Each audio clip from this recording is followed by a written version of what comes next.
The most enduring thrones of antiquity were not built upon fortified walls or tens of thousands of gleaming spears, but were placed upon an invisible yet incredibly powerful foundation, the minds of children. Violence may bend a back, but only the art of manipulating belief can break the will to resist before it even has a chance to form.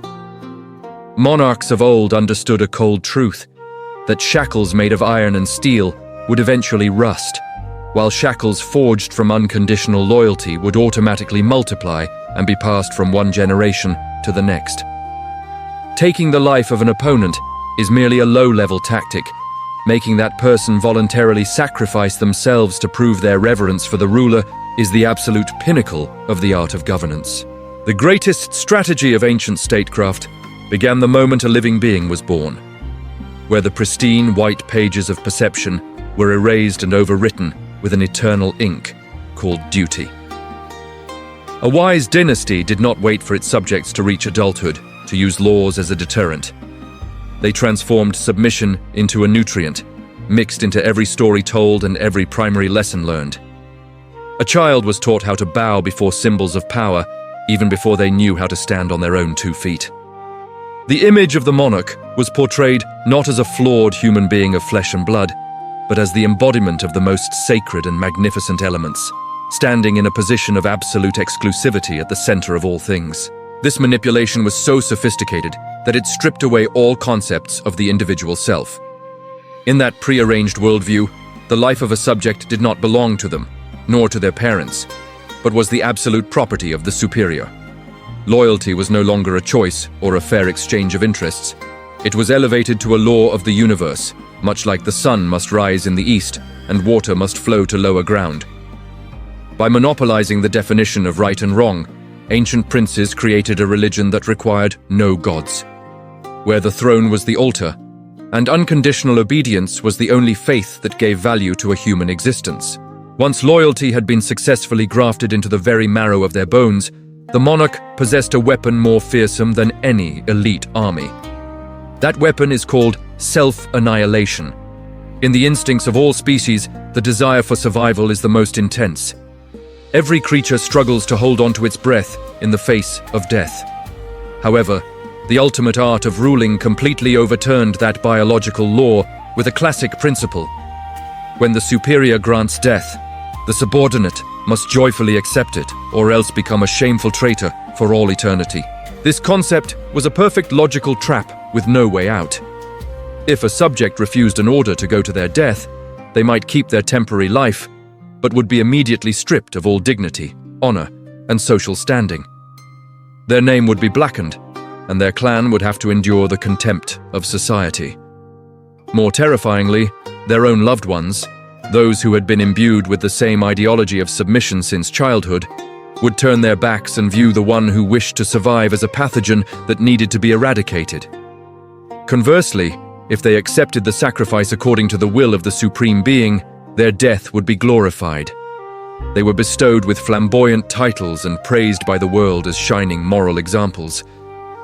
The monarch did not need to exert effort. A single silk cord, a cup of poisoned wine, or a royal decree was enough to clear all obstacles in the smoothest and cleanest manner. In essence, this was moral blackmail on a massive scale. The ruler placed 2 options on the scale: a glorious death to be recorded in history books, or a shameful life leading to the ruin of an entire lineage. For subjects whose ideologies had been molded since childhood, the honor determined by the imperial court carried a weight 1,000 times greater than a mortal life. They would consciously walk to the abyss and throw themselves to the bottom, while their hearts still overflowed with infinite gratitude toward the one who ordered their bones to be shattered and their flesh crushed. It was a gruesome play, yet performed under the brilliant light of pride.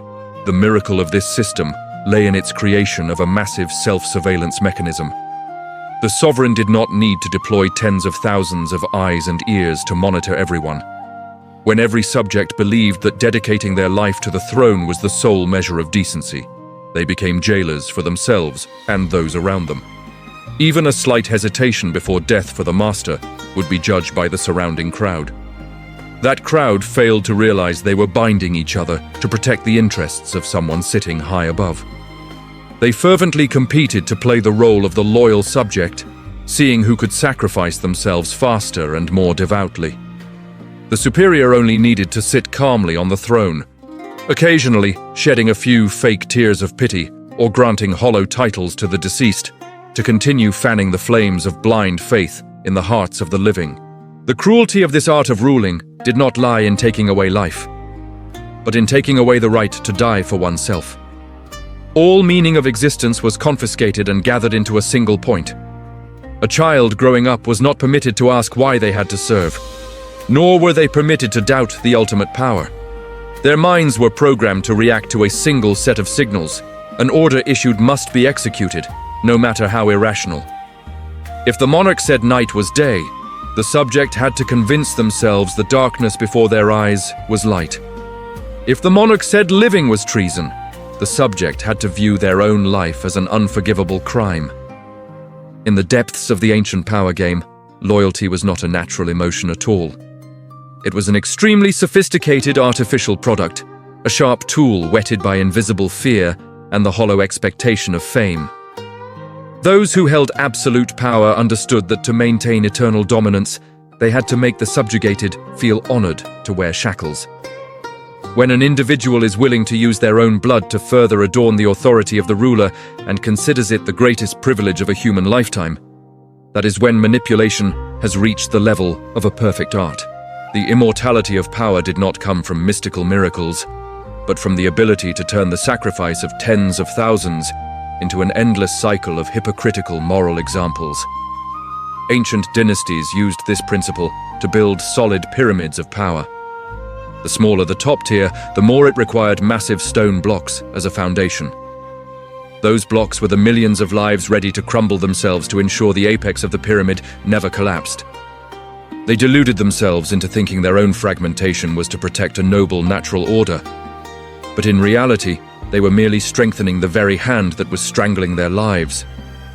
This psychology of submission was maintained through elaborate rituals and fabricated legends. Stories of heroes who voluntarily used their bodies to block embrasures, committed suicide to maintain their integrity, or smiled while drinking the poisoned wine bestowed by a superior were always included in primary lessons.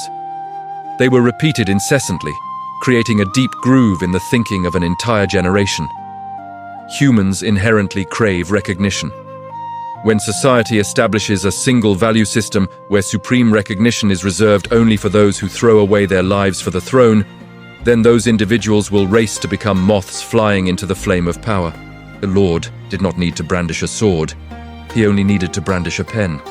History was rewritten in favor of the victor, and morality was redefined to serve the absolute security of the throne.